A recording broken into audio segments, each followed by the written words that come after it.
habeen wanaagsan daawadayaal kuna soo dhawaada wararkii ugu dambeeyay guud ahaan Soomaaliya qodobada aan caawidiin hayana waxa kamid ah Puntland oo la timid diyaarado nooca dagaalka ah xilli oo wili socdo dagaalka lagula jiro kooxaha argagixisada ah ee Daesh ee ka socda Buuraha Calmiskaad ee gobolka bari ee Puntland iyo sidoo kale dhaqanka guud ee maamulka SSC Khaatumo iyo sidoo kale Somaliland oo kulmay iyaguna maxay ka wada hadleen waan arki doonaa iyo ciidamada difaaca Puntland oo maanta iyaguna qabtay xubno ka tirsan kooxda argagixisada ah ee Daesh xubnahaasi waxay ahaayeen ayaa sidoo kale inoo wadaagi doonaa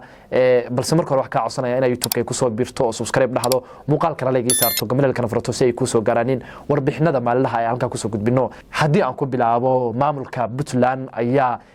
la yimid ilaa 4 diyaaradood oo nooca dagaalka ah kuwaas oo lagu talagalay inay qayb ka noqdaan dagaalka lagula jiro kooxaha argagixisada ee Daesh ee ka socda Buuraha Calmiskaad ee gobolka bari ee Puntland diyaaradahan ayaa maanta soo caga dhigtay garoonka diyaaradaha ee magaalada Boosaaso xilli isla markiiba loo gudbiyay furimaha hore ee dagaalka Calmiskaad halkaas oo uu ka socdo cidibtirka kooxda argagixisada ee Daesh xubnahoodii ugu dambeeyay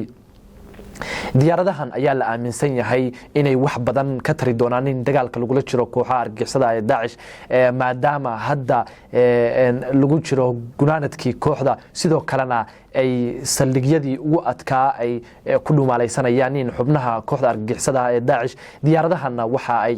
ka qayb qaadan doonaan in ay sahmiyaanin meesha ay xubnuhu ku sugan yihiin ama sidoo kale inay dagaal toos ah ku qaadaanin markii ay ogaadaanin xubnaha ku sugan Buuraha Calmiskaad ee gobolka bari ee Puntland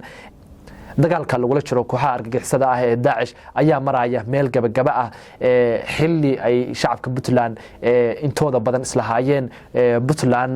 waa ka gaabisay dagaalkii oo halkaas ay ku joojisay ayay maanta dawladda Puntland keentay ilaa 4 diyaaradood oo nooca dagaalka ah kuwaas oo lagu talagalay inay ka qayb qaataan ciribtirka iyo sidoo kale soo afjarida xubnaha kooban ee ku dhumaalaysanaya Buuraha Calmiskaad ee gobolka bari ee Puntland sidoo kale ciidamada difaaca Puntland ayaa maanta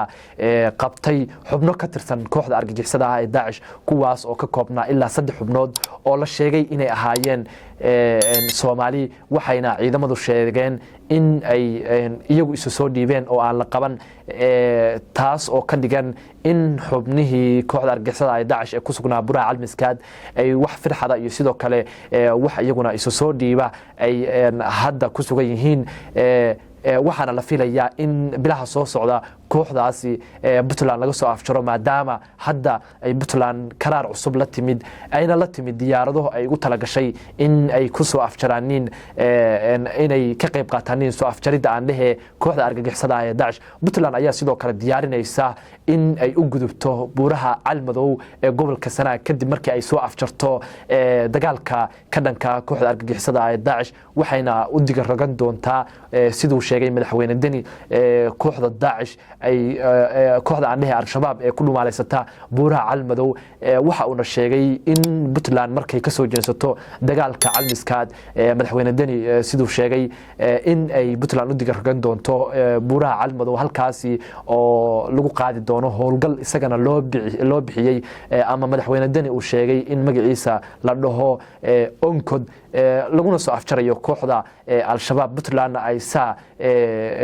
uga sifoobi doonto ama ay lagu arki doonin wax kooxo argagixisa ah oo ku lug leh ama ka arimiya deegaanada Puntland dhanka kale madaxda dhaqanka ee Somaliland iyo sidoo kale SSC Khaatumo ayaa maanta ku kulmay xaflad caleemasaar oo ka dhacday deegaanka Soomaalida halkaas oo ay labada dhinacba ka jeediyeen baaqiyo nabadeed oo ku socda khilaafka iyo sidoo kale dagaalada u dhaxeeya maamulada Somaliland iyo sidoo kale SSC Khaatumo garaad jaamac garaad cali garaadka guud ee SSC Khaatumo ayaa suldaanka guud ee maamulka Somaliland ugu baaqay